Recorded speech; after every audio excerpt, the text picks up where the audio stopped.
Not all superheroes are happy about being superheroes. Some wonder what life would be like without their inhuman abilities, what it would be like to just fit in and be normal. This especially seems to be true for Marvel's mutant superheroes. In becoming super, many feel they were not given the choice, and most with powers become heroes simply because they're making the best of the cards they were dealt in life, and feel compelled to level the playing field in a world filled with injustice. In this list, we take a closer look at some of those heroes who regret not being given that important opportunity to opt out of heroism, as we count down the second installment of superpowers superheroes have, but they wish they didn't. If you feel for these heroes and want to hear about more conflicted supers, be sure to give this list a thumbs up.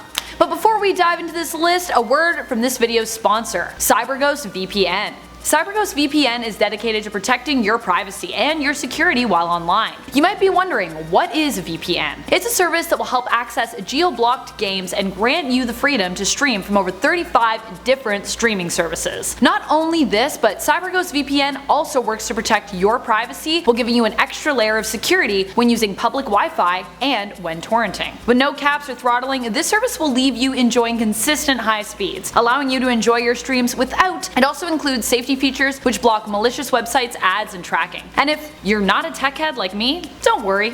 CyberGhost VPN is easy to set up, super user friendly, and comes with 24/7 support in 4 languages via live chat or email. One subscription will get you connected and protected on up to 7 devices, with apps for Windows, Mac, iOS, Android, Amazon Fire Stick, Linux, and more. Now, let's get counting.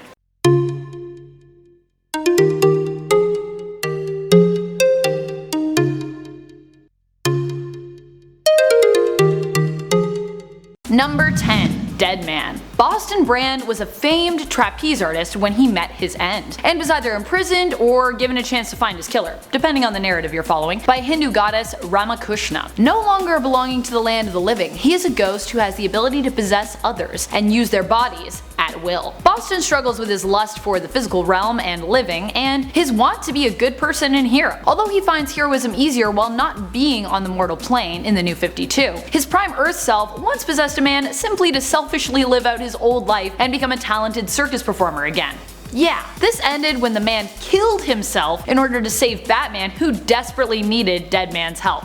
Wow. Number 9. Captain America. While Cap certainly relishes being the good guy, when he's not secretly working for Hydra, that is, he also feels like there was much he missed out on because of his heroics. When it comes to Cap, I'm not talking about a specific power per se, but more his regret surrounding the responsibility his powers come with. His regret at having to self-sacrifice a life in a time where he could have truly found happiness. In other words, yes, we're talking about the Peter Parker complex. For Cap, we see this conflict highlighted in the Marvel Cinematic Universe. Missing that date with Peggy is probably one of the biggest regrets of his life. That and not being there to find and rescue Bucky. His heroism took him away from the people who were closest to him, and if he could just give up his super soldier abilities to get them back, he probably would. Number 8. Brother Voodoo. Most people would do anything for their family. We grow up with our siblings, our parents, and we want to protect them. We want to make them proud of us and our accomplishments. Because of this want and this need for validation, many people end up in the family business. For Jericho Drum, the family business involves voodoo and becoming the local Hungun, basically a voodoo priest. He returns to his home Port-au-Prince after years of studying abroad and finds that his brother has adopted this role, but is dying as a result of a battle between his brother and a rival priest. He promises his dying brother Daniel that he will seek out his mentor, Papa Jumbo. Upon visiting Jumbo, Jericho is trained in the voodoo arts and is melded with the spirit of his brother Daniel, taking his place as Hungun. Siblings don't always see eye to eye, and while Daniel's spirit when called upon can be useful, there are times where Brother Voodoo regrets being so connected to Daniel, as his brother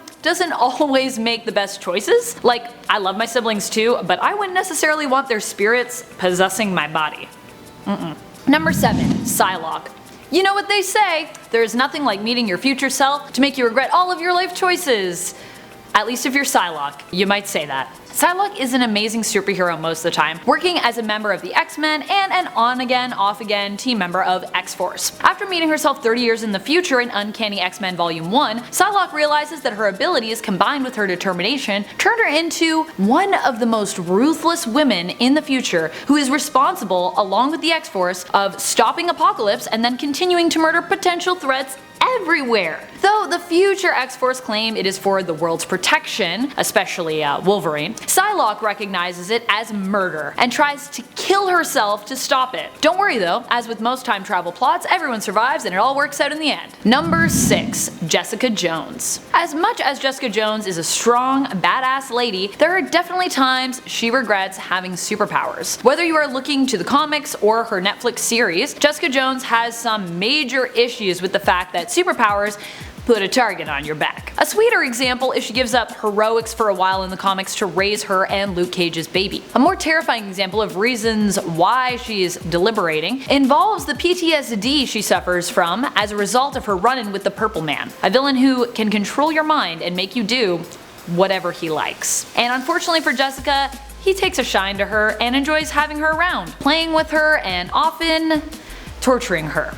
Ugh. I gotta say, I can't blame her for not wanting to be so super, especially if it means being made to feel so helpless. Talk about a complex. Feeling so big only to be made feel so small. Number 5. Chamber. My second telepath on the list. Chamber is another mutant. Mutants, they really have a lot of hang-ups about their powers. Let me tell you. Chamber definitely has a good reason though. To understand why he wishes he wasn't so telepathic, we have to go back to when he first got his powers. He basically has a furnace of psionic energy that he gives off. When his powers first manifested, this resulted in an explosion that injured his girlfriend at the time, as well as blowing off his jaw and part of his chest. No longer able to speak, Chamber now can only communicate via telepathy. Talk about a bad first experience when it comes to the activation of powers. Oddly enough, Jonathan Starsmore, similar to Psylocke's Betsy Braddock, is also British as well.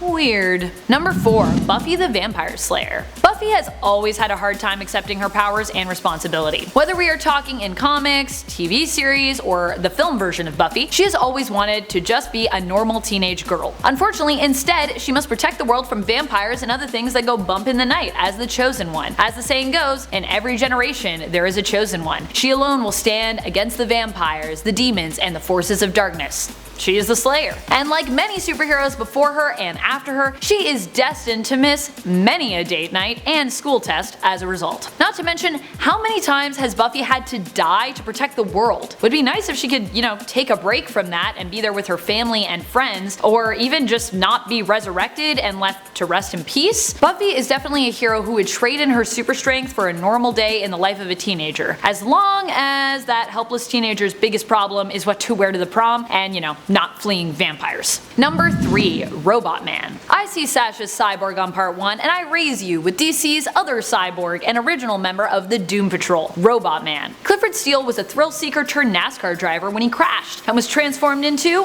ROBOTMAN. Turned cyborg, Clifford was driven insane by faulty wiring in his brain. Talk about a bad time. Wake up to find you're a robot, and not even a well-made one at that? Fortunately, Clifford's systems were eventually fixed by a man named Niall Calder, but ROBOTMAN was still left to feel like he was an outcast, and that his circuitry alienated him from everyone else. Turns out, even robots need hugs. Number 2. Raven. Teen Titan member, Raven is a hero who is perceived as being very strong and in control of her powers, yet still she often seeks to repress them. A lot of her conflict with her abilities comes from her demon heritage. While this is often presented lightly in the Cartoon Network Teen Titans Go series, and almost every other depiction of this hero, it is a heavy weight that Raven feels. Even from a young age, Raven trained to control her emotions and powers to prevent herself from becoming possessed by her father's demonic energy. In fact, even with all her rigorous training, there are still times that she has been pulled to the evil side by her heritage. Number 1. Swamp Thing. Keeping with the sentiment of putting things in the number 1 spot for this list, I give you Swamp Thing. No one likes being perceived as a monster, yet such is the case for DC's Swamp Thing, an ode to the classic horror genre monster.